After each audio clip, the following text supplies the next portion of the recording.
Shalom Israel, Shalom, Shalom. Brother Naquan, watchman for Israel, coming back at you with these precepts and another cold cut, giving, of course, all honor and all glory to Yahweh. Bahashima Mashiach Malaki Bashai. Double honors to the elect elders of the house of David that's been in this truth for decades and decades, patiently waiting for the second coming of Mashiach Malaki Bashai. A hearty, mighty shalom to all of the mighty men of the Most High God who are out there in the highways and byways, pushing this truth, magnifying the ministry, presenting their bodies as a living sacrifice, and enduring all things for the elect's sake. Shalom, shalom. Shalom to all of the men that may not be out there in the highways and byways as of yet, but they're working on it. They're getting built up in the spirit. They're praying, they're fasting, they're studying, they're being diligent and abounding in the work of the Lord. Shalom, shalom. Shalom to the sisters out there holding it down in the household, to reverence and the husbands, being submissive and diligent and moving in the spirit of our righteous foremothers. And those who may not be married, they're also diligent and tending upon the Lord without distraction. Shalom to the ancient men. Shalom to the children. Shalom to the elected Israel scattered abroad throughout the four corners of the earth. And Shabbat Shalom to everybody tuning in live. Yvette McKellar and William 64, Don Israel, HBK Int Michelle Y, Lene Judah, Rapid Fire, Tribe of Ephraim, El Gallo, Yeshawa, Aina Shar, Darshell Donahue, and everybody else again tuning in and that will tune in, Lord willing. Right? This is All Hell is Breaking Loose, Hot Seat Doctrines on Trial. Right? So this is a somewhat of a Q&A, right? Somewhat of a current events, somewhat of a scriptural breakdown through the spirit and power of Yahweh Bashmi Yahushua. Now bear with me. Let me see if I can do this. All right, Salakia, bear with me. I can change this. Okay, I added Q&A on the end, right? So again, All Hell is Breaking Loose, Hot Seat Doctrines on Trial, Q&A. If you've been watching, and like, we're very adamant on telling Israel to watch, then you would know that wars are heating up in the so-called Middle East, seeing that the state of Israel, the so-called Jew Amalek, has just bombed Iran, right? If you're watching, you would know that the state of Israel has just bombed Iran. Now, it may not be on a level where you may have expected it to be, but it's still wars. It's still battles, man. As much as the media wants to downplay this back and forth between Iran and Israel, now both of them are playing.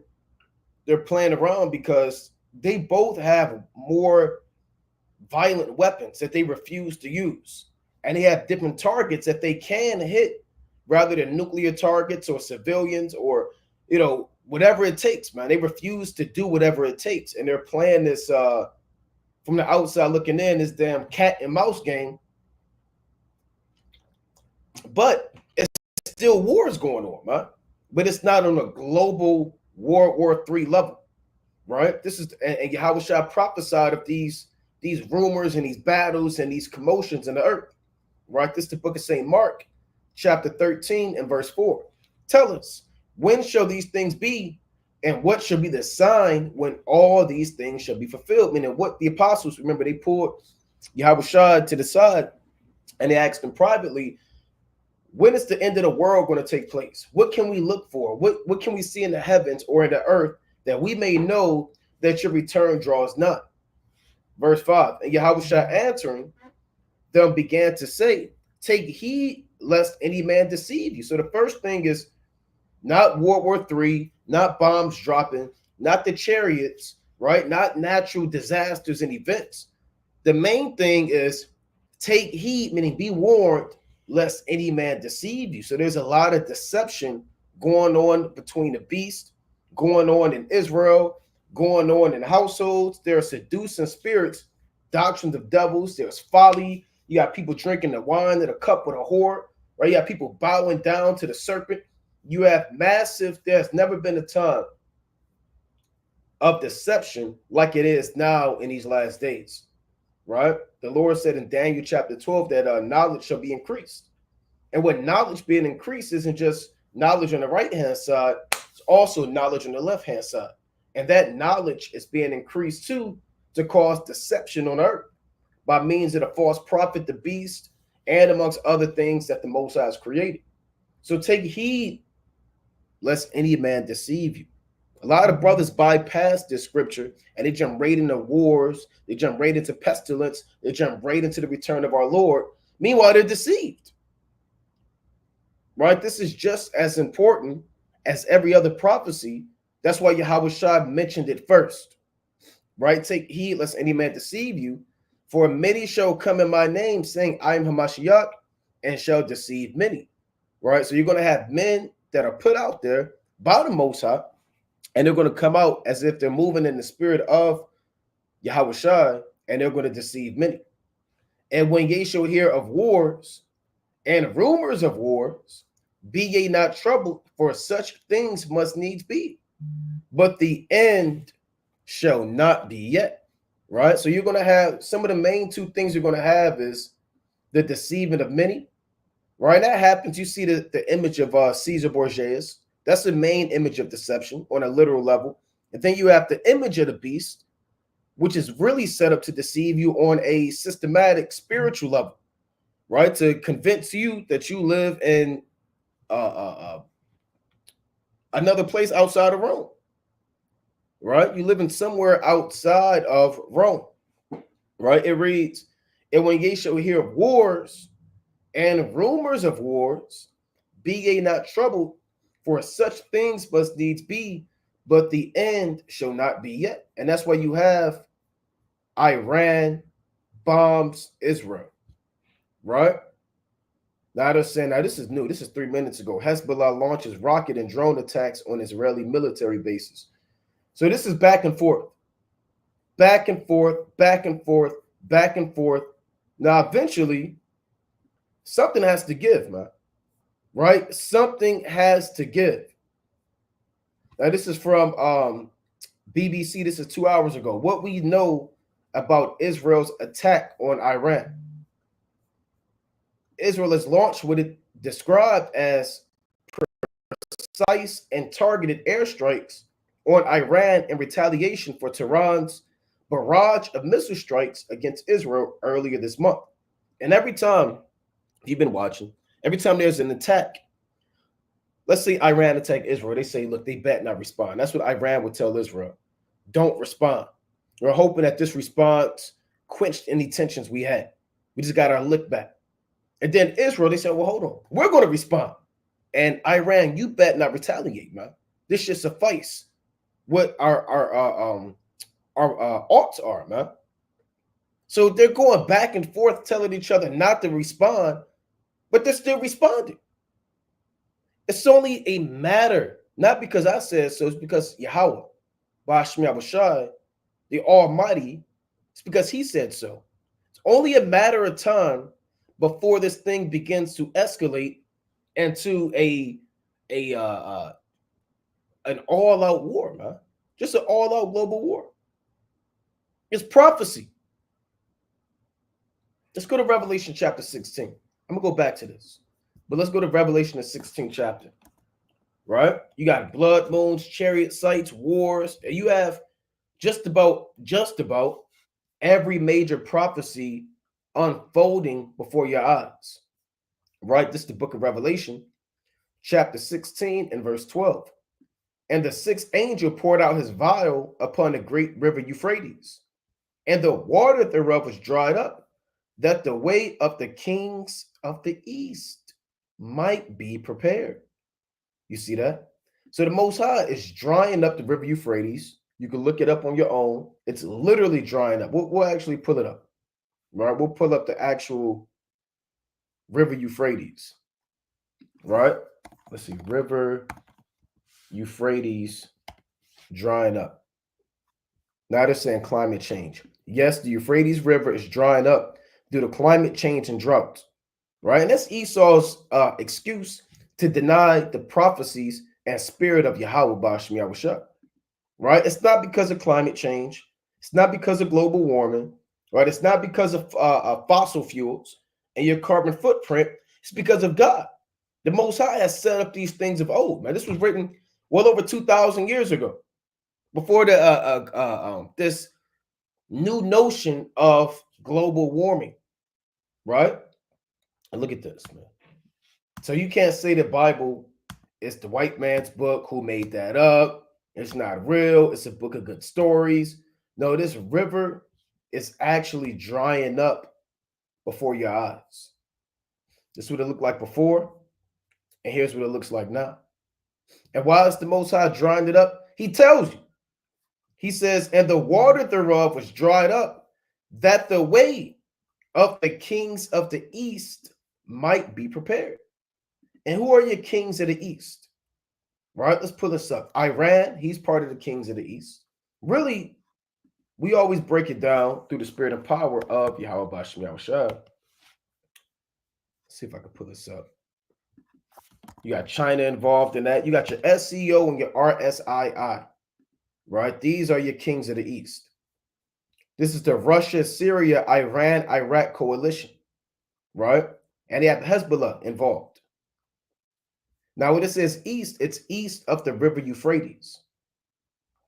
The Russia, Syria, Iran, Iraq coalition, the RSII coalition, also referred to as the 4+1, in which the +1 refers to Hezbollah of Lebanon, is a joint intelligence sharing cooperation between opponents of the Islamic State.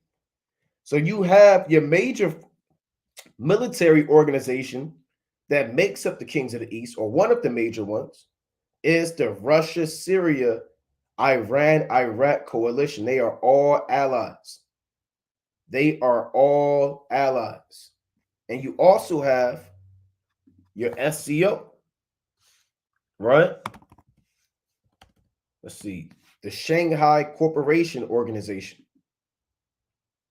right? And you also have BRICS as well, right? But this is the Shanghai Cooperation Organization, is a Eurasian political, economic, international security, and defense. See that? Military and defense organization, Slovakia, established by China and Russia in 2001. It is the world's largest regional organization in terms of geographic scope and population, covering approximately 24% of the area of the world, right?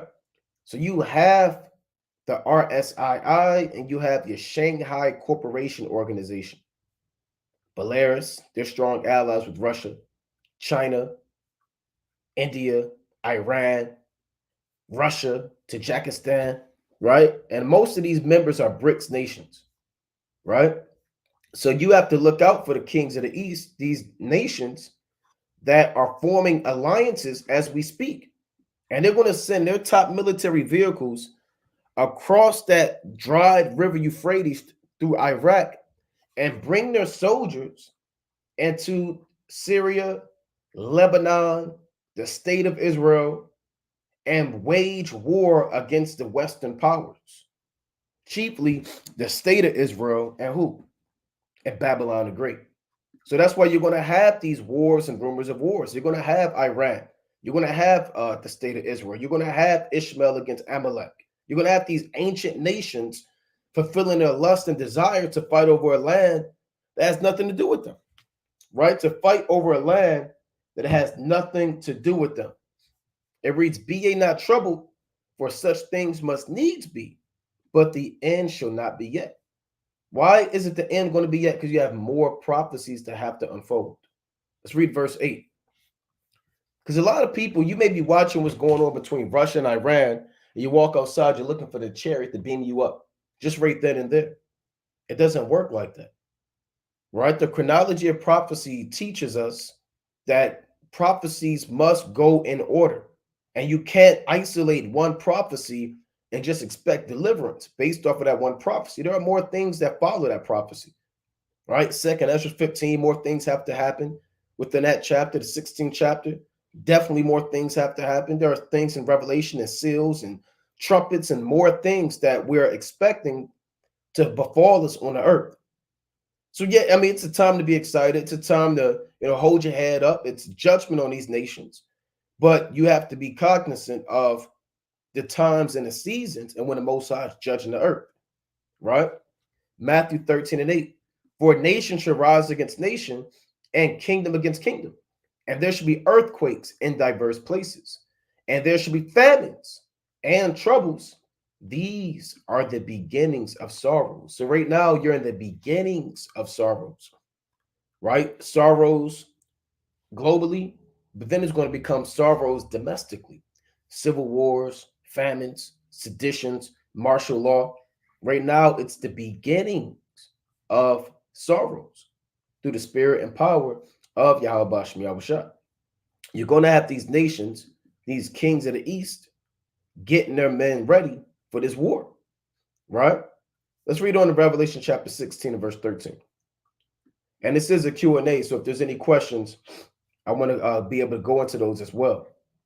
Revelation 16 and 13. And I saw 3 unclean spirits, like frogs, come out of the mouth of the dragon, and out of the mouth of the beast, and out of the mouth of the false prophet. So there are actual demons being issued out from this Babylonian system, right? Due to their media, their philosophies, their warlocks, their wizards, their false speeches. They're putting a spirit out there. Because these elites that operate and that control this system, they want war. As much as people have picket signs and the president comes out as if they don't want war, and Israel, we try to tell them not to bomb them, and all of that is a facade. They all want war. War is the biggest moneymaker.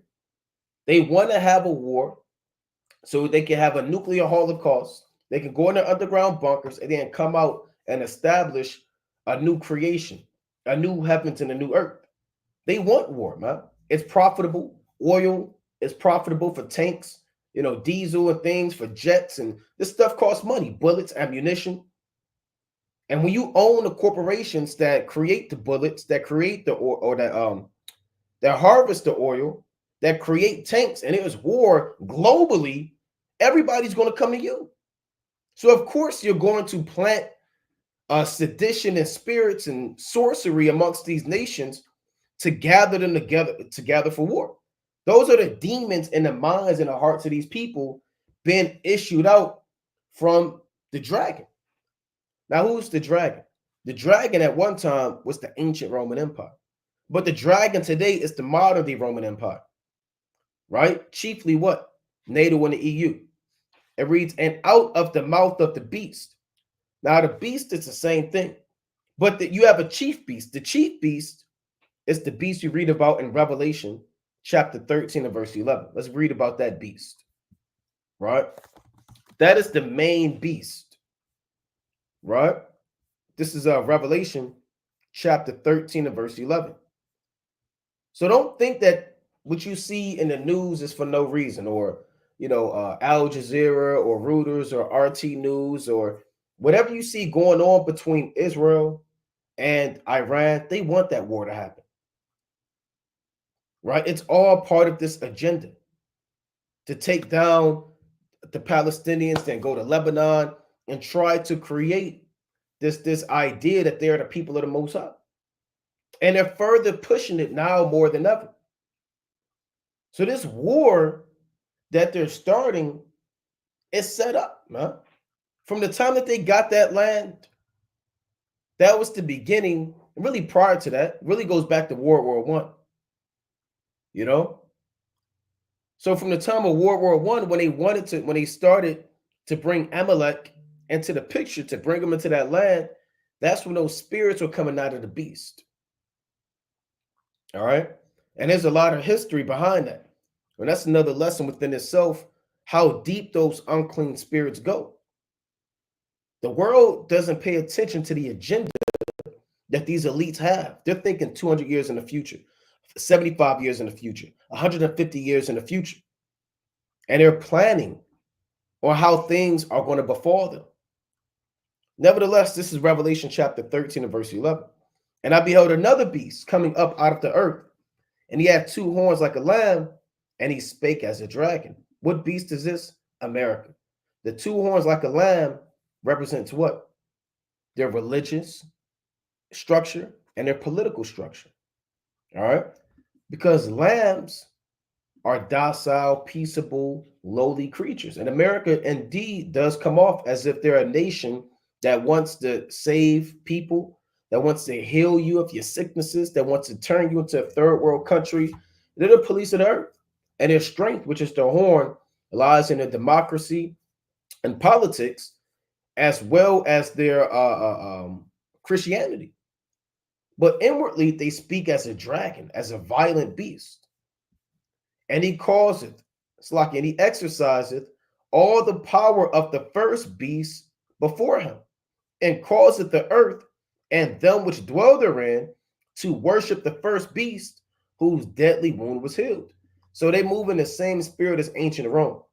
And the job of this false prophet, the job of this system, is to have you worship the Roman Empire, right? But people don't know they're worshiping the Roman Empire, which is the first beast. They think they're in America. They think they're going to the football game. Really, they're going to the Coliseum, right? They think they're going to the NASCAR thing. Really, they're in the Circus Maximus, right? They think they're voting for a president. Really, you're getting Caesar back into his position. Everything in Babylon the Great is Rome, but the people have been deceived to worship Rome, and they don't even know that. They don't know that they're worshiping the beast. The Most High said, "Thou shalt have no other gods before me." And the number one God that is being worshipped is the first beast, which actually goes back into the Roman Empire. There's an empire that has been exalted as a god. Their structure, their political system, their ideology, their gods, which are intertwined into the months and the days of the week. This system that you dwell in is a duplicate of the Roman Empire. You're literally living in the Roman Empire. Well, I thought it said, America, and I live in Arkansas. That doesn't matter. The same way that America has provinces or states, Rome had states, man, and different provinces. Hispania, Cyteria, Hispania Alteria, Aquitania or Gaul, and Germania Minor, Germania Major, and Dacia, Dalmatia, and Belgica, and all these different provinces are just these modern day states. So let me read this again. Revelation 13 and 12. And he, who's the he? America, the beast, exerciseth all the power of the first beast before him, and causeth the earth and them that dwell therein to worship the first beast, whose deadly wound was healed. And his deadly wound was him being taken out at 476 AD. And he came back into power during the Renaissance. The Battle of Ravenna was a chief battle that marked the end of the Western Roman Empire. But everybody now, they're worshiping this first beast.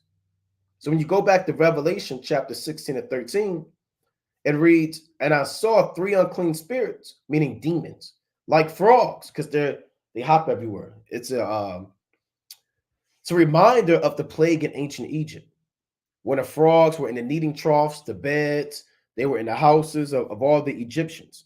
So this demon is in there all over the earth, right? Come out of the mouth of the dragon, and out of the mouth of the beast, and out of the mouth of the false prophet. And they all go hand in hand, right? Because the false prophet, his job is to deceive you by means of the miracles which he had power to do in the sight of the beast.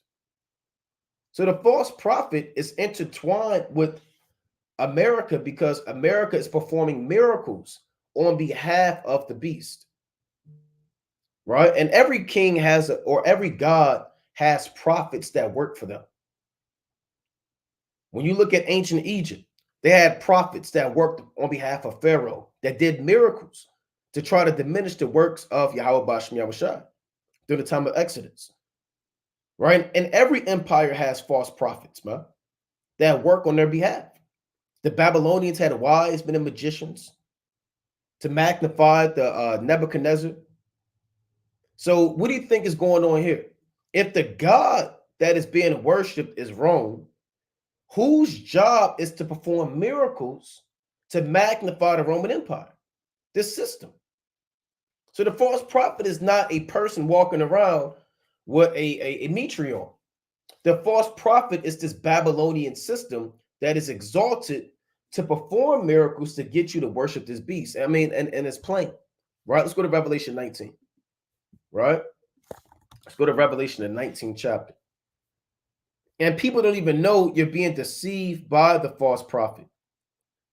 Revelation chapter 19 and 20. And the beast was taken, and with him the false prophet that wrought miracles before him. Right? And I'm going to pause right there because who's doing the miracles? Let's go back to Revelation 13. I know I'm moving fast, and I want to get some questions done. Revelation chapter 13 and verse 14. It reads, and deceiveth them that dwell on the earth by the means of those miracles which he had power to do in the sight of the beast. So America, they're doing miracles, which is what? Nuclear bombs coming down from heaven, right? Napalm, Agent Orange, science, technology, AI. These are miracles that they're doing in the sight of the beast. So you have to picture this as the beast sitting on the throne. And in his courtyard, he has these false prophets doing miracles. And then in the audience, it's all the people of the earth. And the beast is nodding his head. Great job, false prophet. Keep doing these miracles that they can think that the power that you have comes from me. Therefore, all the people are going to worship me because they see the power and the miracles that you have. So therefore, they're not going to necessarily worship you. They're going to worship me. So this is deception. This is a massive scheme going on.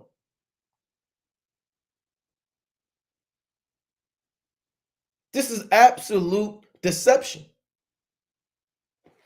Saying to them that dwell on the earth that they should make an image to the beast, which had the wound by a sword and did live.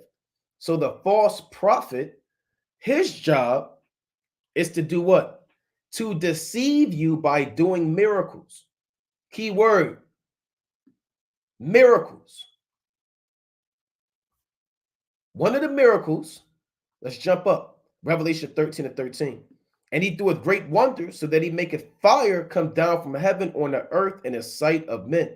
So that goes to them dropping bombs, Agent Orange, the napalm, all of the technology that they have to be able to decimate or really destroy an entire city, entire kingdoms.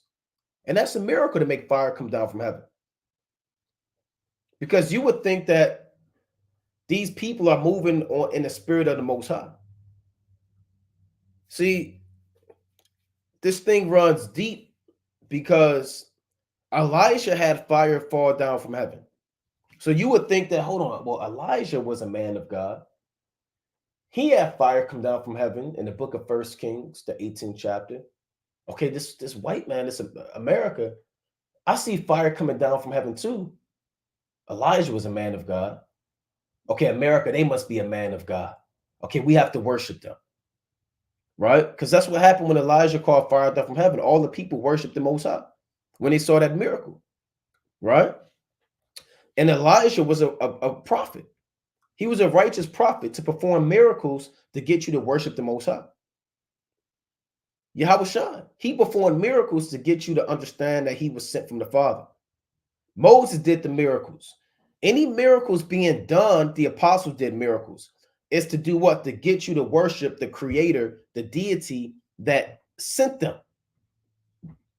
So now you have to ask yourself, okay, well, now that I understand the job of a prophet and his purpose of miracles, if America's doing miracles, who sent them? Who are they trying to get me to worship? Well, they're trying to get you to worship the Roman Empire, and they're doing a hell of a great job. They are this systematic false prophet set up that performs miracles on behalf of the beast. Right now, let's get I didn't plan on going deep into this, but it's a spirit, right? It's the spirit and power of Yahweh Bashim Yahushua. right? No man hath power over the spirit to retain the spirit, right? This is First Kings chapter 18. I want to get straight to the point. And verse 38. Then the fire, this is Elijah, right? Then the fire of Yahweh fell and consumed the burnt sacrifice and the wood and the stones and the dust and licked up the water that was in the trench. And when all the people saw it, they fell on their faces and they said, Yahweh, he is the most high. Yahweh, he is the most high, which is spiritual because Elijah's name means Yahweh is the most high, right? So the point is, when a miracle was performed and the fire of the Lord fell, everybody worshiped the most high. That was his job. When this fire falls from heaven, everybody worships the Roman Empire. All right. So let's go back because he's doing miracles. Revelation 13 and 14.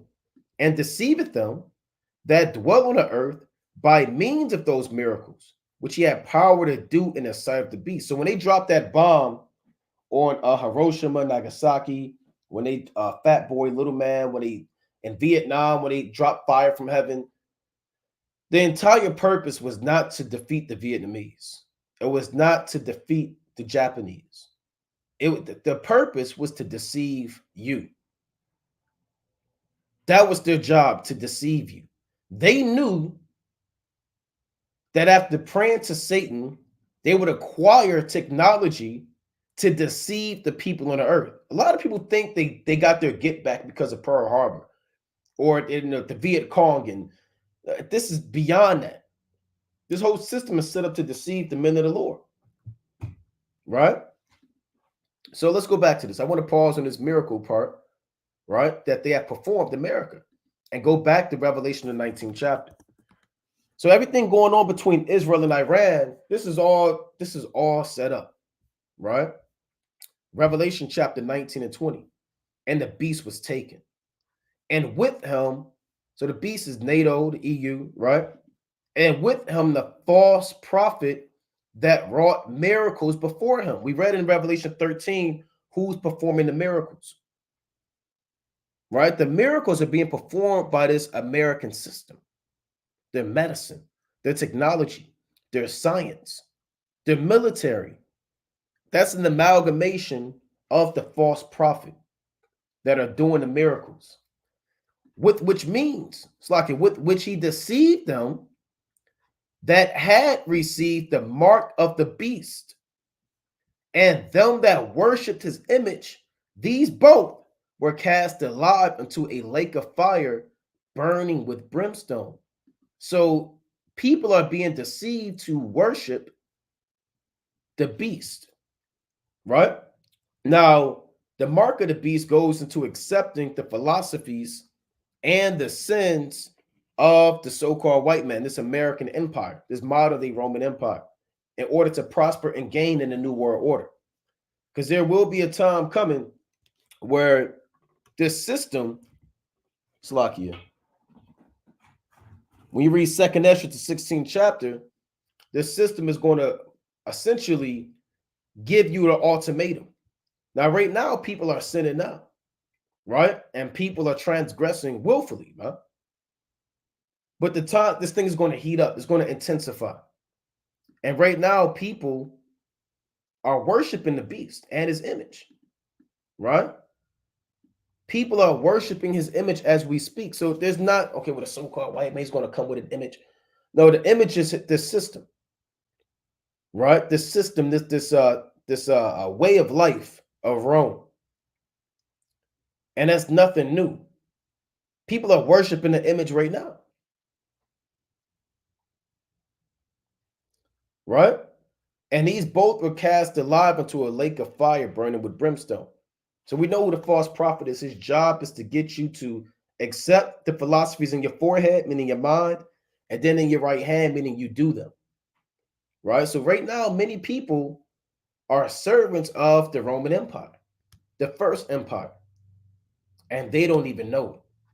They don't even know that they're worshiping his image, because really that's the job of a prophet. The job of a prophet is not to just to do miracles. Most prophets, they usually erect an altar or some type of structure, a temple, an altar, a sacrifice to be able to connect you closer to the Most High. And that's what Rome did. They have created an image to get you closer to that first empire, which is their buildings, their architecture, their science, their philosophies, right? Their understanding. All of that goes into you worshiping that image that they have created. So again, this whole thing between Israel and Iran, this goes back to the unclean spirits because they want a war. They want a war. It's coming from the mouth of the dragon and the beast and the false prophet to gather them together for the great battle of God Almighty, paraphrasing, right? Which is what? Armageddon. This is all going to lead to Armageddon. Everything we're going into is going to lead into Armageddon. Now, let me see if there's any questions real quick, right before we move on. Right? Let's see if there's any questions before we move on to the spirit and power of Yahweh Bashem Yahushua. Right? So a lot of people, man, they don't even know they're worshiping the beast, right? And its image. During the fast, what other ways would you say one could afflict their soul other than not eating and drinking? So going off to be shopping or scrolling on your phone during the fast. Well, in a fast, you're not really afflicting your soul if you're out shopping, right? And scrolling and doing things of that nature. You want to be reading, you want to be praying, right? You want to be in these scriptures, you want to be studying, maybe you're watching a lesson, maybe you're going over your notes, right? Maybe that's the spirit you want to be in during your fast. You don't want to be on TikTok looking at the reels all day, giggling and laughing and freaking off, you know? Now, physically afflicting your soul is sackcloth, ashes, but that's on a physical level. If you want to have sackcloth on, ashes, you want to humble your soul greatly in the eyes of Yahweh Shemiah Rashad, I mean, by all means do so. But afflicting your soul is like chiefly going into fasting. All right, chiefly going into fasting. So let's get a quick precept on that. Right, quick precept on that. Let's go to Isaiah the 58th chapter. Right, quick precept. We'll try to get these questions rapid fire. Right, Isaiah chapter 58, Salakia, and I want verse number 3. Wherefore have we fasted, say they, and thou seest not? Wherefore have we afflicted our soul, and thou takest no knowledge? Behold, in the day of your fast, ye find pleasure and exact all your labor. So certain people fast, and they really may have had a sincere intent on why they fasted. Maybe it was for some revelation, maybe it was for wisdom, maybe knowledge, comfort, understanding. Maybe they were, battling a particular demon. And it may seem as if their fast wasn't heard because they're still going through what they were trying to avoid. Now, here's an answer to that. The Lord said, well, behold, in the day of your fast, ye find pleasure and exact all your labors, right? And exacting your labors goes back to the law. When you have servants that work for you, this on a literal level, right? And you exact every debt out of them. So people are oppressing the people that work for them during their fast. But also, it says they find pleasure, right? So if you find pleasure in TikTok, Facebook, Instagram, and you get off on that, and it's to distract your mind away from the fast, and then, hey, look, you shouldn't be doing that, right? So you really want to just take that time to magnify the name of the Most High, right? Verse 4, behold, ye fast for strife and debate, and to smite with the fist of wickedness. Ye should not fast as they do this day, to make your voice to be heard on high. And a lot of men, they'll fast because they got a debate coming up or for strife. You have people that fasted and said, we will not eat or drink until we kill Paul. That's fasting for strife. We will not eat or drink until the Apostle Paul is dead. So some people they starve themselves for violence, wickedness. You fasting to see how you could take this man's wife for him, because how you tried to do it the first time, it wasn't enough. So now you went on a fast. Lord, please give me the in-depth breakdown or how I can get his wife from him. Right? I know that she was looking at me. That means she wants me. She doesn't deserve her. Look how he treats her. He doesn't deserve a black Nubian queen like that. Right? That should be me. Right? Shouldn't be me, Lord. I know breakdowns. Right? So you got brothers that fast for adultery and lust, man. The Lord said, ye should not fast as they do this day to make your voice to be heard on high. Is it such a fast that I have chosen? A day for a man to afflict his soul? Is it to bow down his head as a bulrush and to spread sackcloth and ashes under him? Wilt thou call this a fast, an acceptable day to the Lord? So you want to have a good spirit in your fast. You can bow down your head, you can have sackcloth and ashes, but it's really on a spiritual level, right? You want to loose the bands of wickedness, right? It says, it's not this a fast that I've chosen to loose the bands of wickedness, to undo the heavy burdens, and to let the oppressed go free, that ye break every yoke. So take advantage of that time to break loose of those strongholds, man.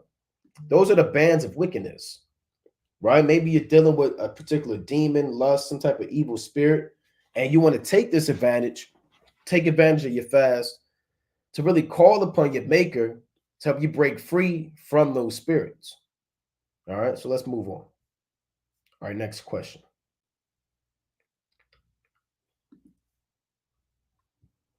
Is there movies we can't look at? For example, action movies with guns and curse words, scary movies.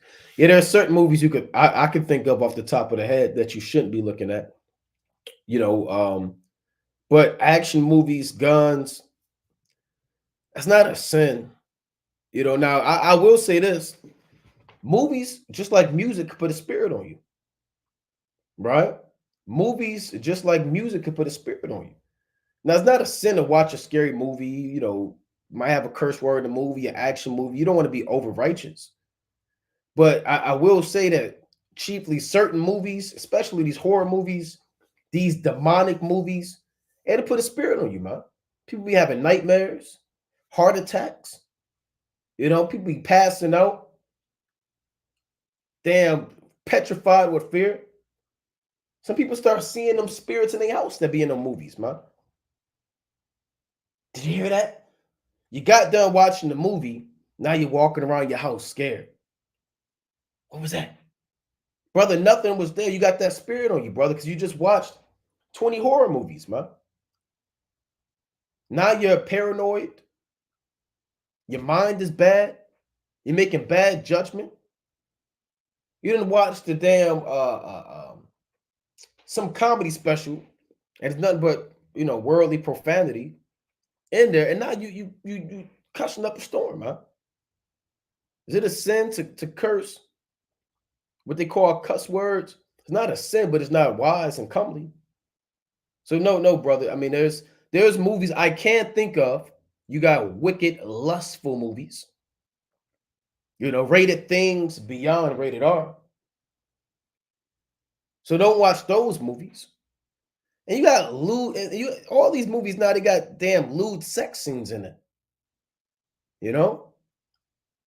Lot bro, it's just part of the movie, bro. I'll just watch it. No, we're not watching that, man. Come on, just check it out. It's just part of the movie. It's art. That's what the so-called white man say. It's just art. Right? So you got lewd sex scenes, popping, freaking, wickedness, lust. Right? Now you gotta, and then you watching the movie, not to go on a rant. You don't even expect that, man. Most movies now have random sex scenes in it. It's a damn football movie. And then after the first quarter, it flashes to a damn scene of a woman getting popped. That has nothing to do with the movie. Then you get back to halftime. After halftime, it's the movie. So you got to be mindful, man, because these doubles, They put that in there, man. Them subliminal messages, that subliminal spirit to try to get deep into your mind, and now you're thinking about lust and freaking off. And your blood start boiling, and you're doing things that you ought not. Right? Let's go to First Corinthians. Let's get one quick precept. Right? So a movie could put a spirit on you, man. I remember when that Jeffrey, I think it's that Jeffrey Dahmer Netflix special thing came out. I can't think of the name of it. Don't quote me, but a lot of Israel was saying that was putting spirits in their house, man. They was having nightmares. If you don't know what I'm talking about, that's fine. But they just, maybe 2 years ago, they had the Jeffrey Dahmer thing. And a lot of Jake was watching that, and they was saying, look, don't watch it. It was putting spirits in the house. And a lot of brothers was getting caught out there. They was having nightmares. Their women was having nightmares. So you got to be mindful of these spirits, man. 1 Corinthians 15:33. Be not deceived. Evil communications corrupt good manners. So you don't want to be simple and naive and think that music and movies cannot affect your life or your growth in its truth. You want to have a level of wisdom to understand that what this devil puts out there, it comes with a price. And if you dwell in it for far too long, you're going to pay the price, which is what the demons, and a lot of these directors got demons on them. These actors have spirits on them. They be invoking. I remember one more point before we move on. The movie this is Spike Lee. He did the damn, what is that, man? Denzel. He did. I think he directed when the Malcolm X movie. I don't know if Spike Lee made that movie. I think he did. Brother could correct me if I'm wrong. But the point is, Denzel Washington, I believe he made that movie. But they say in that movie, Denzel was actually trying to channel the spirit of Malcolm X. So they would go into his trailer, his rehearsal room, and there was some type of thing that they didn't explain exactly what it was. So you can't say, well, no, that wasn't what it was. Well, look, he was doing something where he was trying to channel the spirit of Malcolm X. So he could talk like him, walk like him, speak like him, think like him. So they do that, man. They invoke these spirits and these demons. There's no way people could act the way they be acting, man. They be having demons on them. You could cry on the spot like that, and that's a spirit, man. You can just break out into a laugh and make people really believe you laughing. Brother, you got a spirit on you, man. You got to watch out for an actor, man. Because they can deceive you. They can be laughing in your face, but they're really acting. They can be crying, but they're legitimate actors. And a lot of these actors, they can fight, man. So you got to be mindful of that. They do action movies and training. They can shoot. They're into spells and sorcery. So these actors are high-level demons, right? And then put them demons on you, man. Now you can say, no, you're thinking too far into it. We're not, right? That's the reality of what's going on in these movies, man. So let's move on. Next question. Latrell. When Revelation chapter 15 and 2 kick off, will certain people be preserved to help rebuild the kingdom? Yeah, I would assume that you're speaking, are heathen going to be preserved to help rebuild the kingdom? And if so, the answer is yes, right? But let's go to Revelation chapter 15 and 2, right? This is Revelation chapter 15 and 2. And I saw as it were a sea of glass mingled with fire, and them that had gotten the victory over the beast, and over his image, and over his mark, and over the number of his name, stand on the sea of glass, having the harps of the Most High. So this is speaking about the elect being in the chariot, looking down at the destruction of Babylon the Great, right? And they're rejoicing in their deliverance. Now, everybody's not going to die. We know that, because the Most High said that you're going to have to take some of these nations and put them in captivity. So everybody's not going to be destroyed, right? Let's go to Revelation, the 9th chapter. You're going to have a remnant of Edomites, Moabites, Elamites, all the ites, man, like the brother said. This is Revelation chapter 19 and verse 20. And the rest of the men, which were not killed by these plagues, yet repented not of the works of their hands, that they should not worship devils and idols of gold and silver and brass and stone and of wood, which neither can see nor hear nor walk.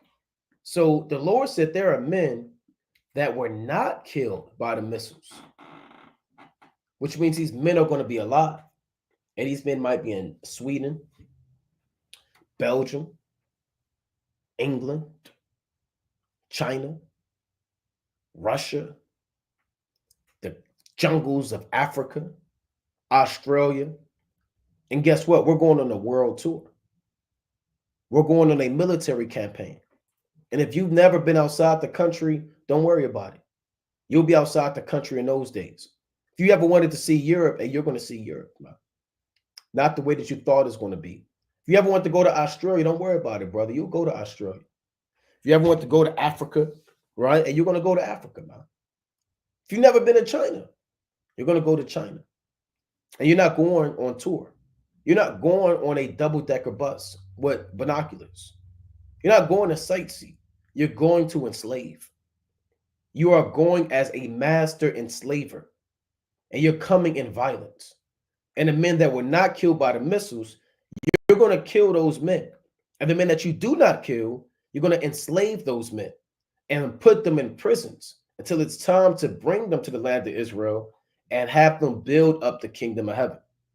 Right? Let's go to the book of Zechariah, chapter 14. Let's get one more in this and we'll move on. Zechariah chapter 14 and verse 1. Behold, the day of Yahweh, Ba'ashmi Yahushai, cometh, and thy spoil shall be divided in the midst of thee. So we're going to gather in all of the wealth of the heathen, right? After we done robbing them. We're going to have all of this gold and we're going to look at it. We're going to give some to each families, to the priests, to these men, to the house of David, to the apostles. Everybody's going to get a portion of all of the wealth that we get when we rob these heathen. Here's the point of verse 2. For I will gather all nations against Jerusalem to battle, and the city shall be taken, and the houses rifled, and the woman ravished. And half of the city shall go forth into captivity, and the residue of the people shall not be cut off from the city. So you're going to take many people captive in these cities. The others you may destroy, they may be left, as the poor of the land. Right? Now, there's no exact detail of how the Most High is going to set that structure up, but we do know that when Yahweh returns, half of these people that wasn't destroyed are going to go into slavery. So let's move on. All right, let's move on. Next question. Yafei Israel, being in our last captivity, if an Israelite die, do their spirit still go to the Most High? Or do they go to the chambers until Yahweh comes back?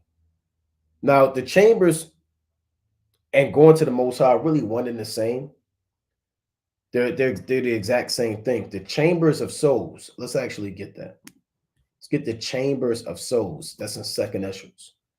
So the chambers of souls is a particular dwelling place in the third heaven where those men who have died or fell asleep in his truth are awaiting to come back on the earth and to deal with particular judgment.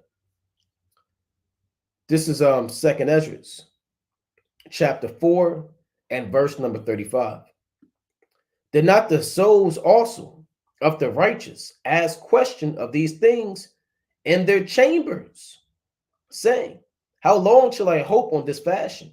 When cometh the fruit of the floor of our reward? So they're asking, how long am I going to be up here? When am I going to be back on the earth? I died in this truth. I was old. I was a martyr. I passed away, right? I don't want to hope on this fashion. I don't want to be up here in this chamber. I want to receive my reward on the earth. That's what it said. When cometh the fruit of the floor of our reward, meaning all of the works that we sowed in the earth. When are we going to get our wages for that? Because you have actual locations in the third heaven where different events happen, right? You have the temple where the Most High dwells at. Remember, you have the Ark of the Testimony, right? You have the Sea of Glass. You have the 420 elders that sit on their thrones. You have the 4 beasts that say, holy, holy, holy, right? You have these different things that go down in the third heaven. It's not just how the so-called white man makes it out to be. You got all these round tables and everybody's playing poker and spades. Tupac, Martin Luther King, Frank Sinatra, he's singing on stage. Whitney Houston's up there. And it's a damn party, man. That's not, and you're waiting in line. And while you're in line, you hear the music blasting. The damn bass, man, of the speakers. And you got your little card with a X or a damn check mark on it.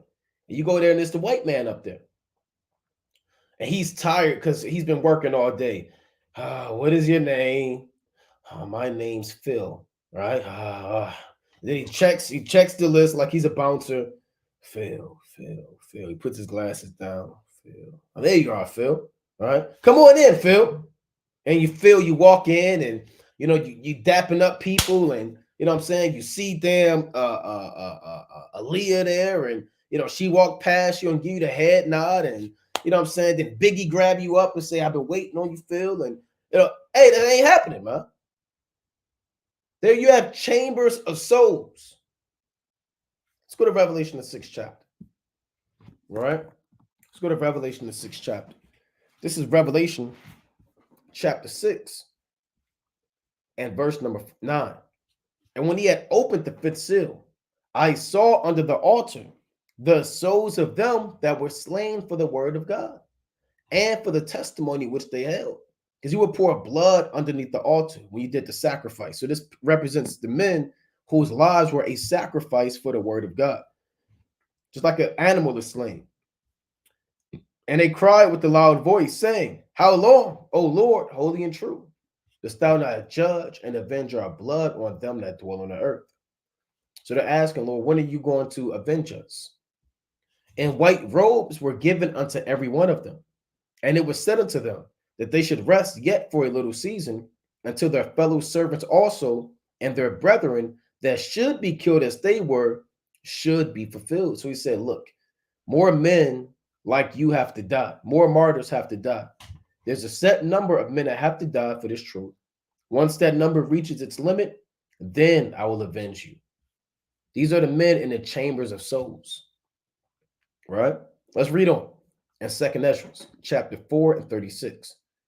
And unto these things, Uriel the archangel gave answer and said, even when the number of seeds is filled in you, for he hath weighed the world in the balance. By measure he hath measured the times, and by number hath he numbered the times, and he doeth not move nor stir them until the said measure be fulfilled. So if you die in this captivity, you still go up to the Most High. And if you are righteous, we'll deal with that first. If you are righteous, when Yahweh returns, you're going to be resurrected, depending on, where the Most High allows you to be at in that generation. And then you'll come back in your body during the resurrection, right? And you'll be able to be in that chariot. If you're wicked, you'll be resurrected to destruction. The Most High is going to take your spirit in that particular chamber, send that spirit back down into that body. You're going to come up out the grave, and you're going to see the missiles, and you're going to be destroyed again. And then you'll be born again in the kingdom of heaven as one of the children of the elect. Right? So that's how that's going to go. All right? So we're moving on. Right? We're moving on through the spirit and power of Yahweh. Right? The Almighty King, Yahweh, by Shema Mashiach, Wamalak Yahushai. Right? Moving on. Next question. Di Slakia. Diana or Dinah, Yasha Allah. I would assume that's after. After watching Hassad and Deacon on that Saturday Sabbath teaching, I'm feeling conflicted. What you say, Malak Nakwan? Yeah, I heard about that. The video they did, uh, You've Been Deceived. I believe that was the title of it, You've Been Deceived. We've done that breakdown. We covered that lunar Sabbath. We did almost a 4-hour lesson on it. Almost a 4-hour lesson on the falsehood that we see in the spirit regarding keeping the Sabbath based off of the new moon. If you feel conflicted about it, you pray to Yahweh Bashim Yahushua. You always pray to the Most High, and you want to weigh things in the balance, right? You want to weigh things in the balance when it comes to understanding doctrine. Now, when you go, let me go to this precept real quick. Right, let's go to Acts 17 and 11. We did a 4-hour lesson on that, right? And we covered, that doctrine in my mind, and how, brothers, we talk about it, we look at it, it makes absolutely, it's absolutely, and I want to use the word absolutely, it makes absolutely no sense, right? The way that certain things are done, how they keep the Pentecost, the Day of Atonement, the Passover, the resurrection of Yahushua, the counting is First Samuel, Numbers, the 11th chapter, a transition day, your Sabbath on the 8th day, how they deal with the new moon. I can go on, and we did go on that 4-hour lesson, and we touched on just about everything through the spirit and power of Yahweh Shem Yahushua. This Acts 17 and 11. It reads, "These were more noble than those in Thessalonica, and that they received the word with all readiness of mind and searched the scriptures daily, whether those things were so." So you want to be able to go back and search the scriptures. The Lord said in Romans chapter 14 and 5, "One man esteemeth one day above another, another esteemeth every day alike. Let every man be fully persuaded in his own mind." And you don't want to be tossed to and fro either, man. Right? You don't want to be tossed to and fro in the wind. Do I believe this, or is it this, or is it this? You want to be rooted in the knowledge of Yahweh Bashmi Yahushua. Right? This Ephesians chapter 4 and 14. That we henceforth be no more children, tossed to and fro, and carried about with every wind of doctrine by the sleight of men and cunning craftiness, whereby they lie in wait to deceive. So you want to be rooted in this truth. Every time, and these doctrines, they always resurface. For whatever reason, the spirit always has these same spirits resurface back on the earth again. For controversy, confusion, because people get confused, folly, vanity. These spirits, they put spirits on people. So you want to be able to make sure that you're rooted in the fear and the knowledge of the Most High when it comes to the teachings, right? Let's go to 2 Timothy chapter 3 and 14. Right? 2 Timothy chapter 3 and 14.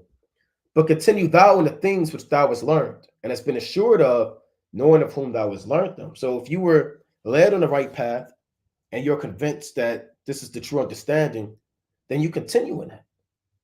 Right? You don't sit there and say, well, let me try this out. Let me try this doctrine out. No, you continue thou in the things which thou hast learned and has been assured of. And the only way you can be assured of something is if you studied it, you confirmed it, you prayed on it, you fasted on it, you saw the precepts, you saw the breakdown, you weighed it in the balance, and you saw contending points from this side and contending points on that side, and you are fully persuaded in your mind, and you are assured that, you know what, this is what I believe. Knowing of whom thou hast learned them, because the men that you have learned from are going to continually teach you, and you got to keep learning from those men. You can't learn from 5 different men that teach 5 different things. And that's the problem with Israel, man. It's detrimental to your growth in this truth If you watch 5 different camps, and now you're conflicted because you're in all these kitchens, man, eating all this damn food that you have no business eating. So the only reason somebody can be conflicted is if they knew something and now they're questioning something because they're watching too much, right? You're doing too much.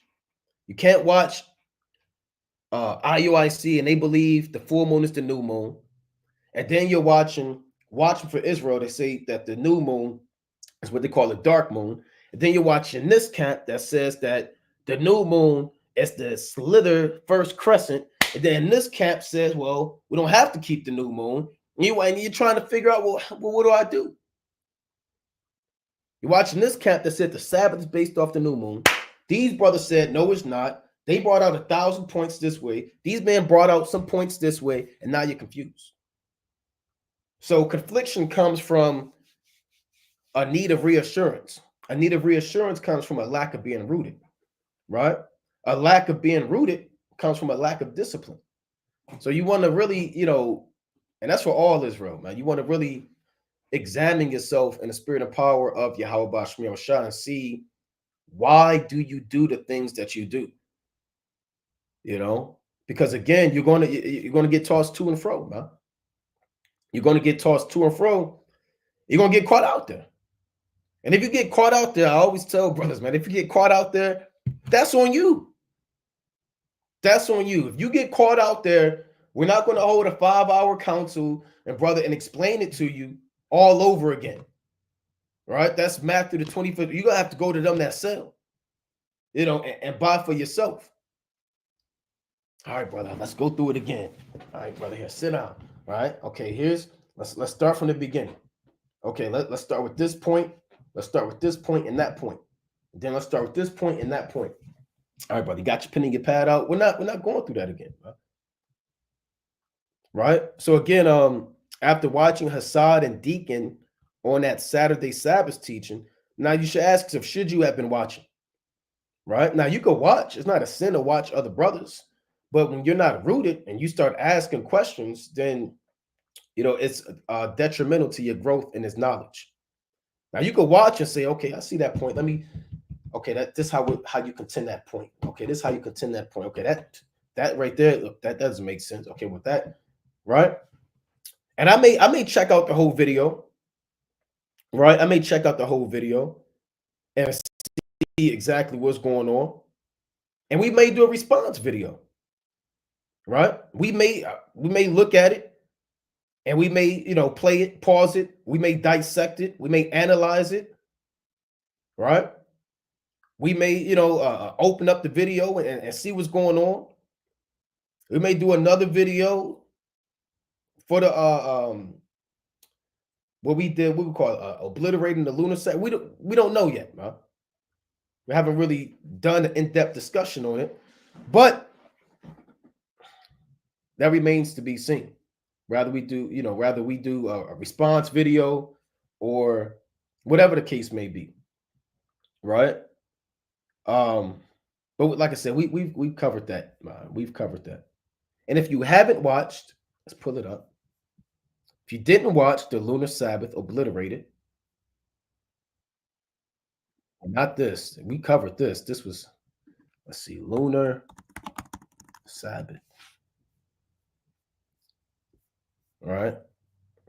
Let's see if it comes up. We have to type in Lunar Sabbath Obliterated. All right, let's see. Lunar Sabbath Obliterated.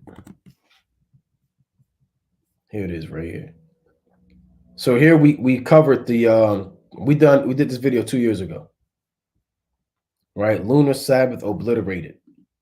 So if you didn't watch this lesson, go back and watch this lesson. Right? Go back and watch the Lunar Sabbath Obliterated lesson. It was damn near 5 hours. Right? It was damn near 5 hours. Right? So go back and check it out. And through the spirit and power of Yahweh Bashmiel Shai. This was done January 8th, 2022. So almost 3 years ago, to be honest. right? Almost 3 years ago. We covered that. So let's move on. Now, again, I could touch on some points. Maybe if I got time, I could touch on some points regarding that. Like I said, we may open up their video they did, and we may just analyze it and dissect it. And just I don't know every point that was brought up, but we may just go up there and just analyze it and go through it like that through the spirit. Right. So next question. I not sure. Is there an order of prophecy breakdown so I can sharpen up on that specific area of my studies? So we don't have a specific. Now, what we can do is we could put a playlist together, a public playlist on YouTube that you can go through that has a list of the prophecy breakdowns we've done and put them in order. But there's no series that says prophecy 1 and then prophecy 2, prophecy 3, right? But we could try to put something together and make it accessible to Israel where you can look at the prophecies in order and really just get some more clarity on that. The last four videos, I did one on the New Covenant, then I did one on the wilderness, then I did one on the second wilderness rather, then I did one on enslaving the nations, then I did one how life is going to be in the kingdom. So those 4 videos, those were prophecies in order, right through the spirit. So Lord willing, we can do that. All right, moving on. From Esther Wilson. Do you believe that a national Sunday law is coming? I want my family members to hear the explanation. No, I don't believe a national Sunday law is coming. Right? I don't believe that's coming. I believe I've heard of that when it comes to certain breakdowns of the mark of the beast, but I don't believe that's an actual thing. Right? I don't believe that's coming. Next question. Nigel Blends. Can you break down Isaiah 30 and 17? All right, let's deal with it. Right, Isaiah chapter 30 and verse number 17. It reads, 1,000 shall flee at the rebuke of one. At the rebuke of 5 shall ye flee, till ye be left as a beacon upon the top of a mountain, and as an ensign on the hill. So this is dealing with the judgment of Israel that went into Egypt, that wanted to go into Egypt, and that trusted in Egypt during the times of our kings. So when you jump up, right, let's jump up in this chapter. Right? See, Judah warned against Egyptian alliance. A lot of times when we were being threatened by the Babylonians or by the Assyrians, we wanted to go down into Egypt to trust in them and their army to help us when they were a prominent empire. That is Isaiah 30 and 1. Woe to the rebellious children, saith Yahweh, that take counsel, but not of me, and that cover with a covering, but not of my spirit, that they may add sin to sin. That walk to go down into Egypt and have not asked at my mouth, to strengthen themselves in the strength of Pharaoh and to trust in the shadow of Egypt. So when you jump down, the Most High is telling you about the judgment that's going to come on Israel for resting in the days of Pharaoh, right? Now, when you jump down, this Isaiah chapter 30 and verse number 15. It reads, for thus saith the Lord God, the Holy One of Israel, in returning and rest, ye shall be saved. And quietness and in confidence shall be your strength, and ye will not. So the Most High said, if you trust in me, you return unto me, you rest in my laws, my statutes, my commandments, the covenant, you'll be saved from the Babylonians, from the Egyptians. I mean, it's like you're from the Assyrians, from these nations. But ye said, no, we will flee upon horses. Therefore shall ye flee, and we will ride upon a swift. Therefore shall they that pursue you be swift. And you can see this play out in the days of Zedekiah. When Zedekiah fled in the night on horses, and he was overtaken in the plains of Jericho by Nebuchadnezzar. So if you think you can trust in yourself and trust on carnal things, the Most High, he can use carnal things to get you, man. If you want to take up the gun, the Lord got guns, man. You want to try to flee from the Most High, and He'll swallow you up, man. Ask Jonah. So there's no really escape, man. If you think that there's some alternative way to escape from Yahweh Ba'ashem Yahushai, He's going to show you otherwise. And here's the judgment: 1,000 shall flee at the rebuke of one, and this goes back to the curses, man. Right? 1,000, meaning many Israelites, are going to flee at the rebuke of one. So the Lord is going to take away our strength, our power, and our might. Right? That's what He's saying. At the rebuke of 5 shall ye flee. So then when the Lord says at the rebuke of 5 shall ye flee, He's diminishing our numbers. Right? And He's cutting us down till ye be left as a beacon upon the top of a mountain and as an ensign on a hill, till we be left few in numbers. So it's really just going into the judgment of us being cut off from our land due to us trusting in our own strength and trusting in the Egyptian strength. That's what it's saying. All right, so let's move on. All right, let's move on through the spirit and power of Yahweh Ba'ashem Yahushua. Okay. Some brothers say we are being deceived if you don't accept the lunar Sabbath, lunar Shabbat. Okay. Boycott movies. It's like you're looking for the next questions through the spirit. Yeah, man. Yeah. Anyways, what does doing your own pleasure mean on a Sabbath day? I don't cook, buy, or sell, but I don't know how to spend the rest of my 24 hours. So doing your own pleasure, first of all, it goes into sex, right? Sex is a pleasure. You read that in the book of Genesis, the 18th chapter. Sarah says, shall I be old? Shall I receive pleasure in my Lord being old also? Sex goes into things that you find joy in that compromise you serving the Most High and resting, right? That's what it really goes down to. So if you like to work out and you find pleasure in that, you can't do that. If you like to fly kites, go bowling, you can't do that. If you like to make fried food or do God knows what, you can't do that. All right. So the pleasure goes into things that compromise you being able to keep the Shabbat. Right? It doesn't mean, okay, well, I can't have ice cream. Right? Brother, you can have ice cream. Ice cream doesn't stop you from keeping the Sabbath. Oh, well, I just want to turn the heat on in my house because it's cold. I guess I can't do that. I just want to be able to read.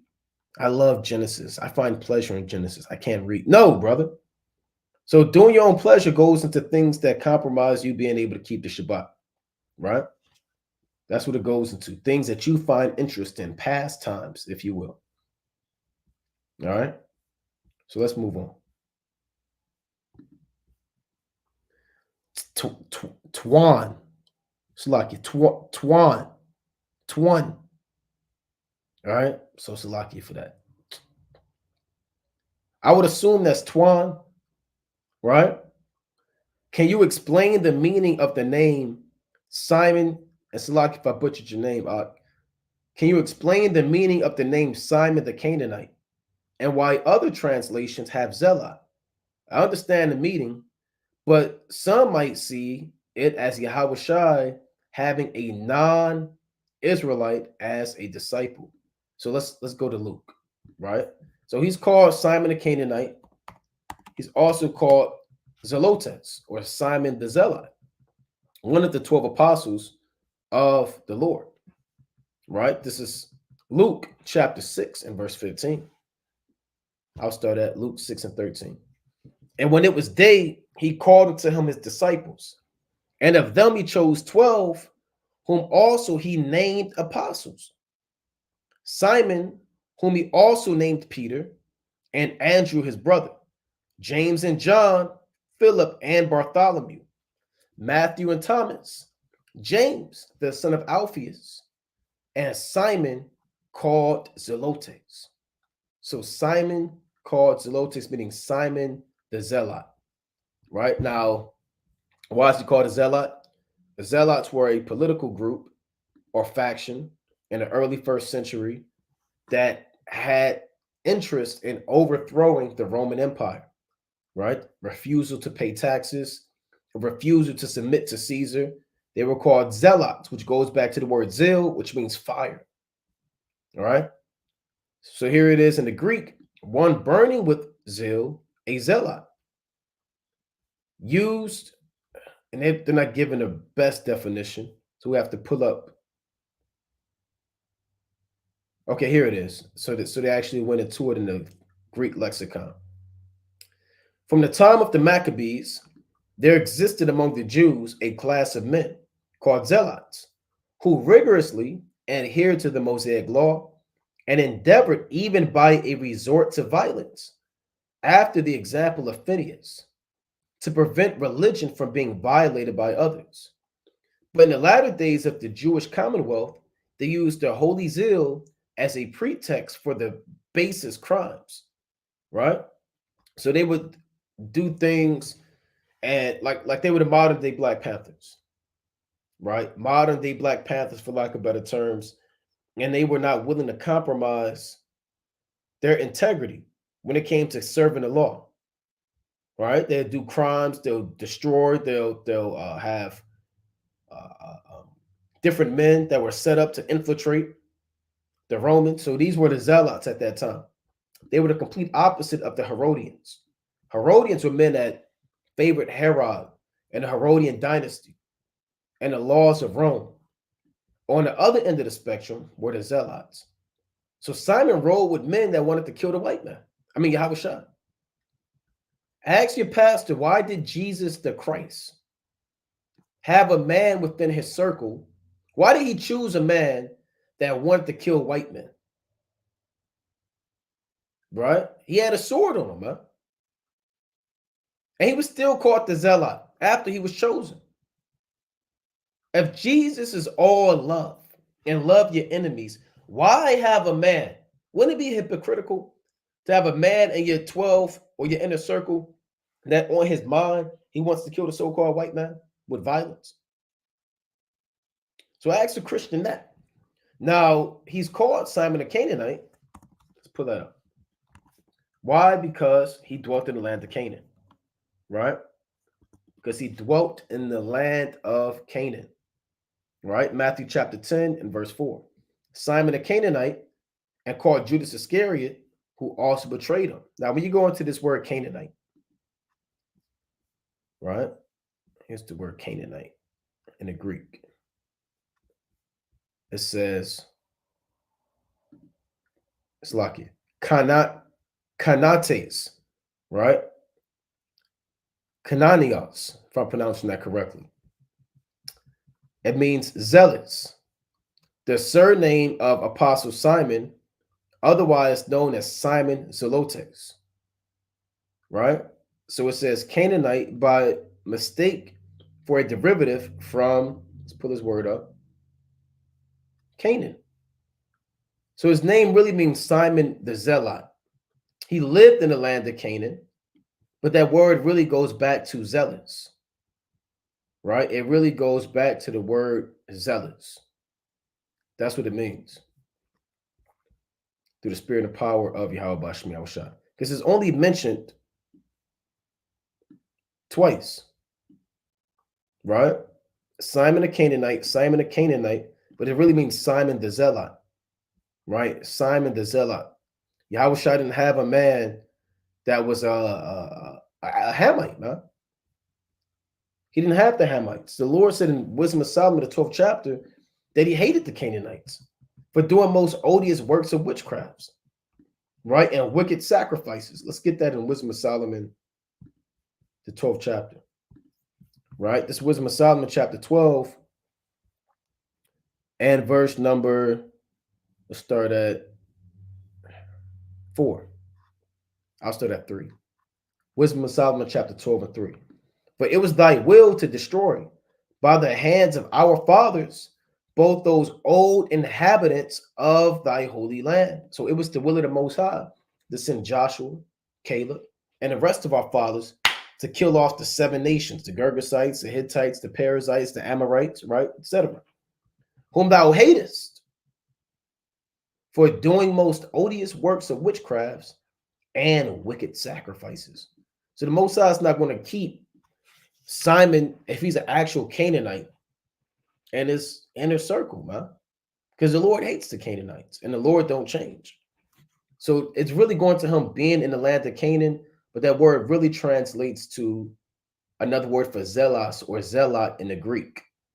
And there's another word that actually means the land of Canaan, right? When you look it up, which is Canaan, right? Canaan. This is the Greek word that literally means the land of Canaan. But the word for Simon is really a different word that means zealous. So two Greek words. That's why it's important to go into that Greek, right? It's important to go into that Greek because you'll think that those are the same words, right? Through the Spirit. So let's move on. All right, let's move on through the Spirit. Power of Yahweh, Ba'ashem, Mashiach Wamalak Yahushua, the Almighty King of Kings, Lord of Lords. All right, next question. Shalom, King. Due to the grain of evil seed sown into Adam, are men worse now than any time in history? Yeah. Men are worse now, man. Men, I can't even say they're the worst they'll ever be because they'll be worse tomorrow. And they'll be worse the day after. And as long as time continues, man is going to wax worse and worse. There's going to be more things tomorrow that you may not have heard of today. There are going to be crimes committed that today you might not have ever heard of, but it's going to happen tomorrow and next week. And as we approach closer and closer to the second coming of our Lord Yahweh Shai, you expect to have sin be at an all-time high, right? Now, the question arises from 2nd Ezra, the 4th chapter, about the grain of evil seed. This is 2nd Ezra, chapter 4 and 30, right? 2nd Ezra, right? Salakia, chapter 4 and 30. For the grain of evil seed hath been sown in the heart of Adam from the beginning. And how much ungodliness hath it brought up unto this time?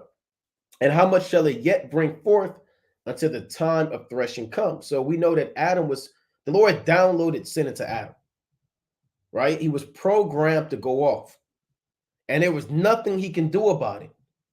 There was nothing that the serpent had to do with it. There was nothing that his wife had to do with it. It had nothing to do with men in the land of the living, but it has everything to do with the divine providence of God and predestination. The Lord implanted a bug in Adam's mind so Adam could go off. That same seed that was in Adam, we are the offspring. In our mind, we still have the offspring of that seed. That's why it says, and how much ungodliness hath it brought up unto this time. So if it was a seed of sin during the time of Adam, imagine how that seed has grown, being watered and nourished by evil spirits and demons and lust and pride. So right now, you don't have that seed in you. You have the fruit. You have a whole tree. You have twigs, branches, boughs, leaves. And it's going to grow more and more and more until judgment day. Verse 31. Ponder now thyself, how great fruit of wickedness the grain of evil seed hath brought forth. And that's why you see sodomites, freakism, madness, pride, transformers, lust, violence, babies. It was this woman that threw her baby off the damn roof, man. Three stories, man. I think she stabbed her baby up and then threw the baby off the roof, man. That's part of that fruit of wickedness, unforeseen, unspoken crimes and sins that are done on the earth. Let's go to Matthew 24, right? And Yahweh Shah spoke of that, man. Right? This is the book of St. Matthew, chapter 24 and verse number 12. And because iniquity shall abound, the love of many shall wax cold. Right? So sin is going to abound, meaning increase. It will increase. So yes, to answer the brother question, people are worse now than they've ever been, man. Ever been. The things that man has the ability to do now, you can turn your rod into a vagina. They couldn't do that during the time of Noah. And women could turn a vagina into a penis, man. You could clone, shapeshift, man. You know, you can freak off. You got AI, you got lies, you got sorcery, you got deception, you got just you got just madness on the earth, man. If you took one of them ancient sodomites, man, from the time of Lot, and you brought him here at today's time, he'd be better than these sodomites now, man.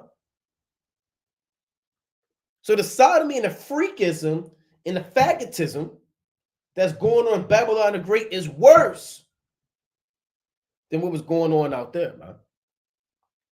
Right? Now let's move on.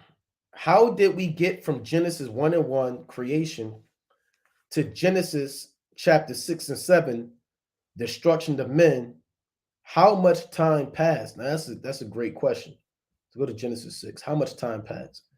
So when you look up a timeline, right? Most scholars would say that the flood was around or post flood was around 4,000 to 3,000 BC, right? Let's put up a timeline of Genesis, right? They'll put Abraham around 2100, maybe 2175 BC. They'll put Isaac, or it's like Jacob and Esau around 1800 or so, right? They'll mark the Exodus at around 1400 BC.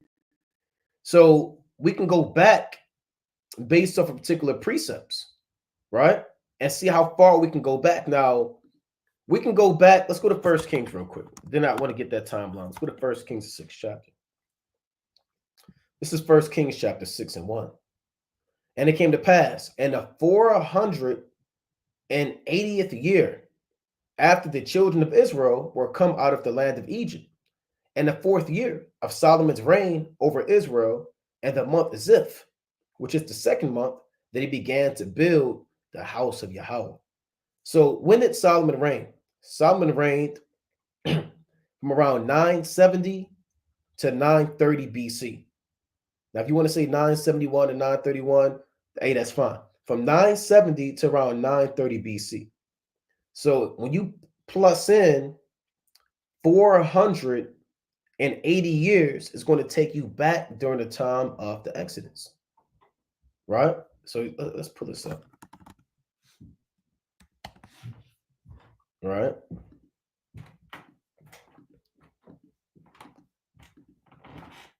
$1450. Right? So we left Egypt around 1445 BC, depending on what chronology you're looking at. Right?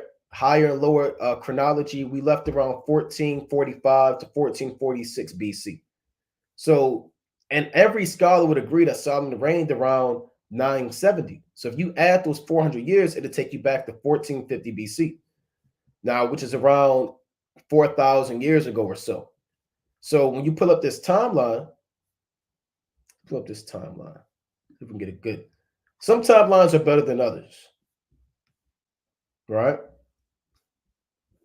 See, they got the, let's analyze. So this isn't bad because they have the flood around 1446 BC.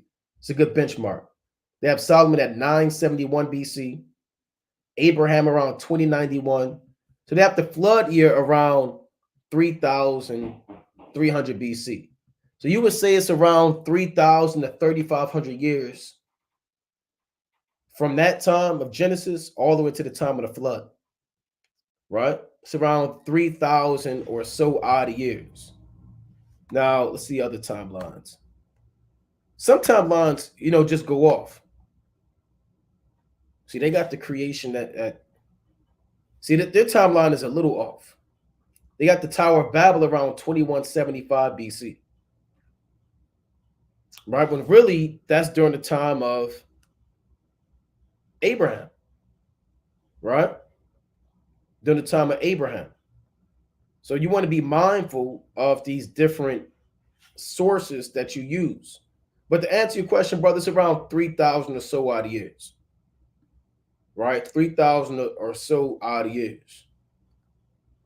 All right, next question. Dwayne Dixon, should we wake up and walk and be walking around saying we're blessed? What makes us blessed still being sinners? Now you can experience blessings, being under these curses. It may sound like a contradiction, but you waking up is essentially, and its truth, and having this knowledge is essentially a blessing. Now, as a whole, we're subject to these curses. Now, do brothers walk around saying we're blessed? And the Most High could bless you with a son, man. Right? The Lord said, blessed is the man that hath the virtuous wife, for the number of his days shall be doubled. So, yeah, you have these scriptures where the Most High says you've received blessings. There's nothing wrong with saying that you're blessed. But if you're saying that you're blessed and you deny the curses, then you're a fool. Right? Then you would be a fool. Now, we all sin. I go off. You go off. I sin. You sin. But we still receive blessings from Yahweh Basham Yahushua. All right? Rather you woke up and you're in this truth, or the Most High blessed you with a son, or he blessed you with a daughter, or the Most High blessed you with a wife, or he blessed you with a job, or to provide for your family, or the Most High blessed you and healed you of your sicknesses and your health. I mean, if your sicknesses and infirmities, you receive blessings. The only thing about our people is we like to say that we're blessed, and we don't take into account the captivity and the curses that we're under. Now, the word blessed, on a deeper level, it means to have slaves. It means to have servants. It means to have people submit to you. When you look it up in the Hebrew, that's what it means to really be blessed. So until we have our servants, our handmaids, then we are not really blessed. Right? Why do the lunar Sabbath starts on the 8th day? That's a question I've always had and I will always have. Right? Why does the lunar Sabbath start on the 8th day when the Most High Sabbath is on the 7th day? All right. Now you're asking me, brother. I know why they keep it the way they keep it. When you pull up the lunar calendar, all right, let's see if I can pull this up. Lunar calendar. All right, let me see if I can pull this up. All right, through the spirit. Now you can say, well, that's not my lunar calendar. I don't agree with that. I don't hold to that. Oh, okay, well, this is the one we're going to look at. All right. So when the brother asks, why does the lunar Sabbath start on the 8th day? All right, you look at the lunar Sabbath. Where's this? I just pulled it up. They have the new moon. They have the Sabbath on the 8th, the 15th, the 22nd, and the 29th, right? And then sometimes you have transition days that help you segue into the next new moon. So this is day one. This is a day. Let it be known, let the record show that the new moon is a day. This is day one. The sun went down prior. Once the sun goes down, there's a new day that has to be accounted for. This is day one, right? Day 2, day 3, day 4, day 5, day 6, day 7. But that's how it should work. But when you're following the lunar Sabbath, you don't count the new moon. Now, brother could correct me if I'm wrong. He could say, well, no, we do count it. Okay. They don't count the new moon as day one. So this is just rather it's a Sabbath, a worship day. This day is not accounted as the first day of the week. That's the point. To anybody that keeps the lunar Sabbath. So this day is not a day. So their real day one is the next day of the week. So you got the new moon, and then you start counting your days. I'm doing a lot of pausing because as I speak about it, it makes absolutely no sense. Just being me speaking candid, right? It makes absolutely no sense to have a day, but not count that day, and then count your week after the first day of the week. So this is day one to them, right? Day 2, 3, 4, 5, 6, 7, and their 7th day is really the 8th day because the first day doesn't count. So when the Most High kept the seventh day and sanctified it, they say, no, we're going to do the eighth day. It's literally the eighth day. Because the Most High didn't base his creation off a set, fixed new moon. Or he didn't base the Sabbath off a set, fixed new moon. Otherwise, the Most High would have blessed the eighth day and made the eighth day holy. But he blessed the seventh day and made the seventh day holy. So to answer your question, this is why they do it. Does it make sense? No, right? Absolutely not. So now you can say, well, you can say what you want to say, right? Hey, but we said what we said, right? So we moving on. From KOZ Quick Cuts. Now I'll say this too, to be fair, for lack of better terms. If you sincerely believe in your mind that the lunar Sabbath is the new moon, are you going to be destroyed? Right? If you sincerely believe that Friday night to Saturday night is the Sabbath, are you going to be destroyed? If you believe that the Sabbath the new moon falls in when it's a slithering crescent, we're rehearsing the righteous acts, right? Through the spirit and power of Yahweh Shemel Shem. When Yahweh returns, all things are going to be set in order, but it depends on what spirit you in. If you are following something and you really don't understand it, you're just following out of lust, then your mind is bad and it's not sincere. It's not sincere. Or if you're following something and you know it's a lie, but you're still doing it anyway, it's not sincere. And that can kindle the wrath of the Most High because you're not doing it in a sincere spirit, right? You're just following this because somebody else is doing it, or it's the hottest topic, or it's controversial and you can't prove it. And, certain things don't add up, but you're still doing it anyway. And you're just freaking off, man, with spirits, right? But, again, somebody asked about the lunar Sabbath earlier. The lesson the brother asked about, the lesson that Genesis did with Deacon and Hassad.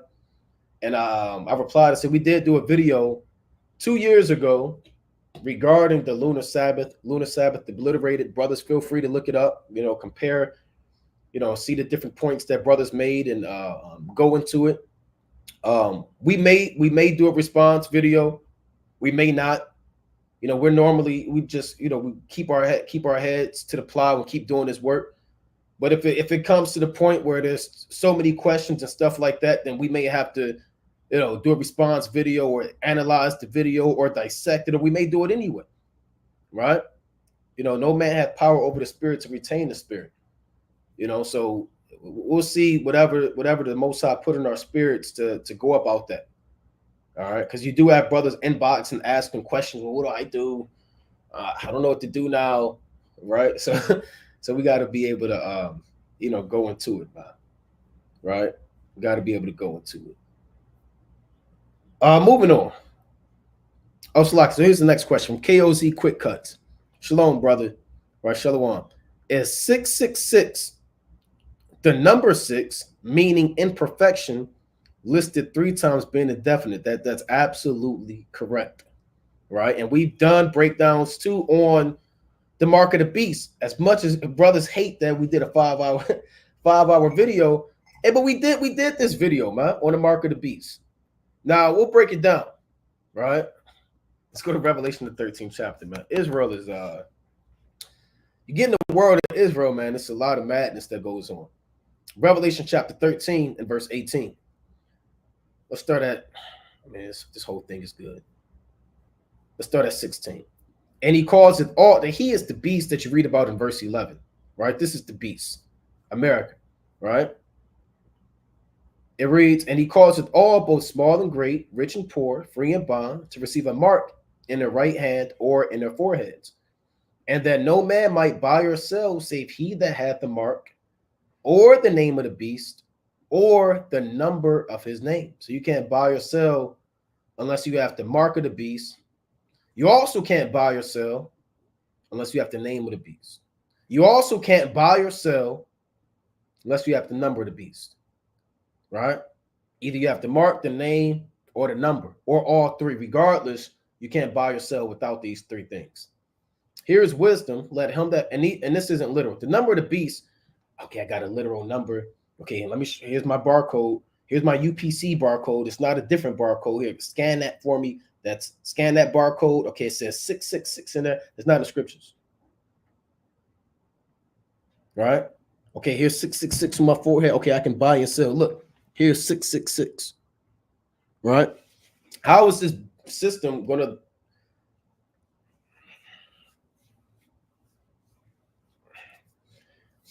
All right, this name of the beast. And we may have to just do breakdowns on this again. We may have to just go back over this stuff again. The name of the beast isn't a literal name. You're not going to walk around with a name card that says beast. Babylon the Great, the mother of harlots and the abominations of the earth. Here's this name here I can buy. Right? Okay, here's this mark. No, this is spiritual. All right. Here is wisdom. Let him that hath understanding count the number of the beast, for it is the number of a man. And his number is 603 right? So again, 6 is a number in the Bible that means, see, I'm pressed for time. Incompletion or imperfection. 7 means perfection and completion. 8 means infinite. You read that in Ecclesiastes 11:1 on down, Micah the 5th chapter, right? 5 is a number that means a certain portion of a whole amount. 5 virgins, 5 were wise, 5 were foolish. 5 months in Revelation 9. 5 cities shall speak the language of Canaan in Isaiah the 19th chapter. 4 is a number that means an indefinite amount. Amos the 1st chapter, for 3 transgressions, and for 4 there'd be 3 that'd be wise, and the 4th I know not in Proverbs 30. 3 means emphasis, right? John 21:15 on down to 18. The Lord called Samuel 3 times. The Apostle Paul prayed 3 times that the demon might depart from him. So all these numbers, 9 is imperfection, 10 is a whole amount. Numbers have meanings in the Bible. That's why it's very important to go through those precepts. And 3 meaning emphasis. So this is complete destruction. That's why it's 6 3 times, right? Because it's complete destruction for those who worship the beast. So yes, brother, right? That is very true. All right, moving on. All right, next question. All right, moving on through the spirit and power of Yahweh Shemel Shah. Okay, Micah Allah, 12 Yasha Allah. It was 4, it was obliterated. Okay, lunar Sabbath is the correct way, period, point blank. Okay. Let's see. Moving on.